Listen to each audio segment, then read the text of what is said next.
everybody, welcome back to my YouTube channel. My name is Paul Peters and thank you for tuning in to today's video. I will be continuing on through reading the Bible today. I know it's been several days, almost a couple weeks since I last uploaded one of these.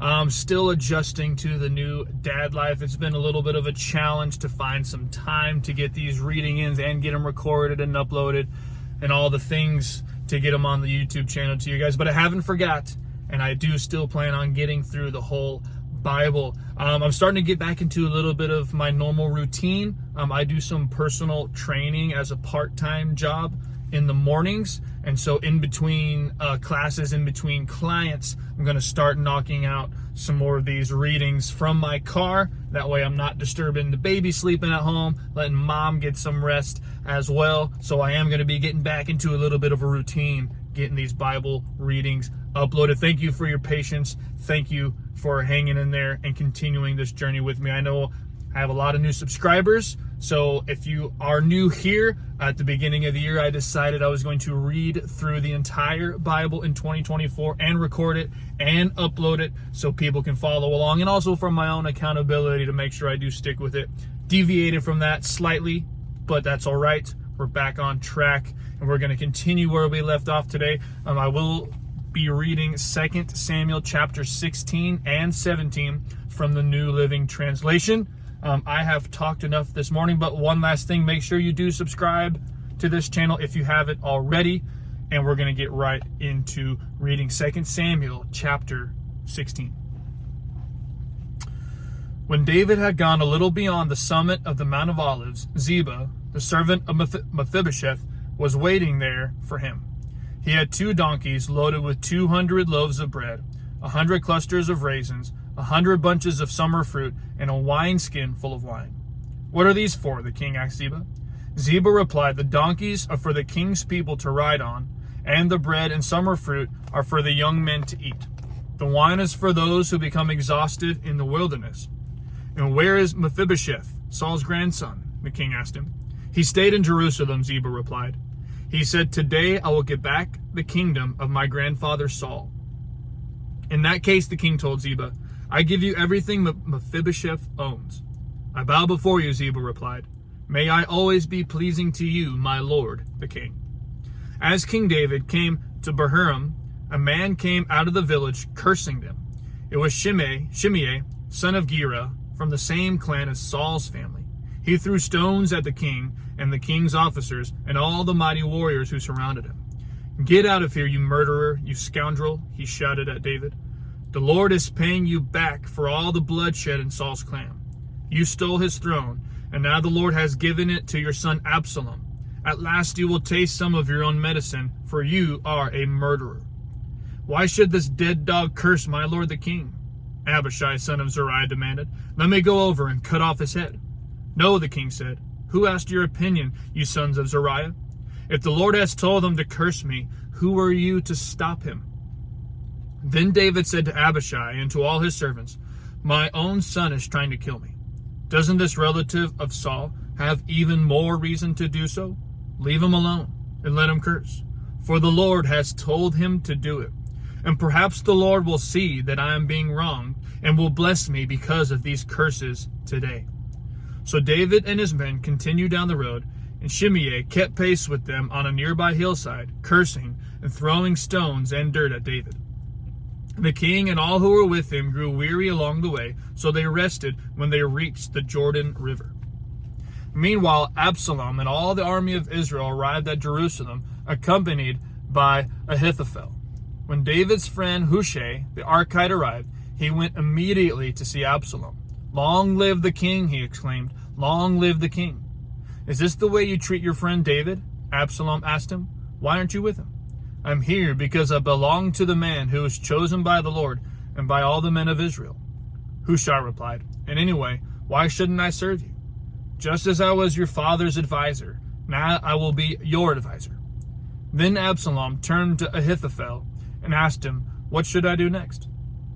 Ahithophel told him, "Go and sleep with your father's concubines, for he has left them here to look after the palace. Then all Israel will know that you have insulted your father beyond hope of reconciliation. and they will throw their support to you." So they set up a tent on the palace roof where everyone could see it, and Absalom went in and had sex with his father's concubines. Absalom followed Ahithophel's advice, just as David had done. For every word Ahithophel spoke seemed as wise as though it had come directly from the mouth of God. 2 Samuel chapter 17. Now Ahithophel urged Absalom, "Let me choose 12,000 men to start out after David tonight. I will catch up with him while he is weary and discouraged. He and his troops will panic, and everyone will run away. Then I will kill only the king, and I will bring all the people back to you as a bride returns to her husband. After all, it is only one man's life that you seek. Then you will be at peace with all the people." This plan seemed good to Absalom and to all the elders of Israel. But then Absalom said, "Bring in Hushai the Archite. Let's see what he thinks about this." When Hushai arrived, Absalom told him what Ahithophel had said. Then he asked, "What is your opinion? Should we follow Ahithophel's advice? If not, what do you suggest?" "Well, Hushai," replied Absalom, "this time Ahithophel has made a mistake. You know your father and his men. They are mighty warriors. Right now they are as enraged as a mother bear who has been robbed of her cubs. And remember that your father is an experienced man of war. He won't be spending the night among the troops. He is probably already hidden in some pit or cave. And when he comes out and attacks, and a few of your men fall, there will be panic among your troops. And the word will spread that Absalom's men are being slaughtered. Then even the bravest soldiers, though they have the heart of a lion, will be paralyzed with fear. For all Israel knows what a mighty warrior your father is and how courageous his men are. I recommend that you mobilize the entire army of Israel, bringing them from as far away as Dan in the north and Beersheba in the south. That way you will have an army as numerous as the sand on the seashore. And I advise that you personally lead the troops. When we find David, we'll fall on him like dew that falls on the ground. Then neither he nor any of his men will be left alive. And if David were to escape into some town, you will have all Israel there at your command. Then we can take ropes and drag the walls of the town into the nearest valley until every stone is torn down." Then Absalom and all the men of Israel said, "Hushai's advice is better than Ahithophel's." For the Lord had determined to defeat the counsel of Ahithophel, which really was the better plan, so that he could bring disaster on Absalom. Hushai told Zadok and Abiathar the priests what Ahithophel had said to Absalom and the others of Israel, and what he himself had advised instead. "Quick," he told them, "find David and urge him not to stay at the shallows of the Jordan River tonight. He must go across at once into the wilderness beyond. Otherwise he will die, and his entire army with him." Jonathan and Ahimaaz had been staying at Enrogel so as not to be seen entering and leaving the city. Arrangements had been made for a servant girl to bring them the message they were to take to King David. But a boy spotted them at Enrogel, and he told Absalom about it. So they quickly escaped to Bahurim, where a man hid them down inside a well in his courtyard. The man's wife put a cloth over the top of the well and scattered grain on it to dry in the sun, so no one suspected they were there. When Absalom's men arrived, they asked her, "Have you seen Ahimaaz and Jonathan?" The woman replied, "They were here, but they crossed over the brook." Absalom's men looked for them without success and returned to Jerusalem. Then the two men crawled out of the well and hurried on to King David. "Quick," they told him, "cross the Jordan tonight." And they told him how Ahithophel had advised that he be captured and killed. So David and all the people with him went across the Jordan River during the night, and they were all on the other bank before dawn. When Ahithophel realized that his advice had not been followed, he saddled his donkey, went to his hometown, set his affairs in order, and hanged himself. He died there and was buried in the family tomb. David soon arrived at Mahanaim. By now, Absalom had mobilized the entire army of Israel and was leading his troops across the Jordan River. Absalom had appointed Amasa as commander of his army, replacing Joab, who had been commander under David. Amasa was Joab's cousin. His father was Jether, an Ishmaelite. His mother, Abigail, daughter of Nahash, was the sister of Joab's mother, Zeruiah. Absalom and the Israelite army set up camp in the land of Gilead.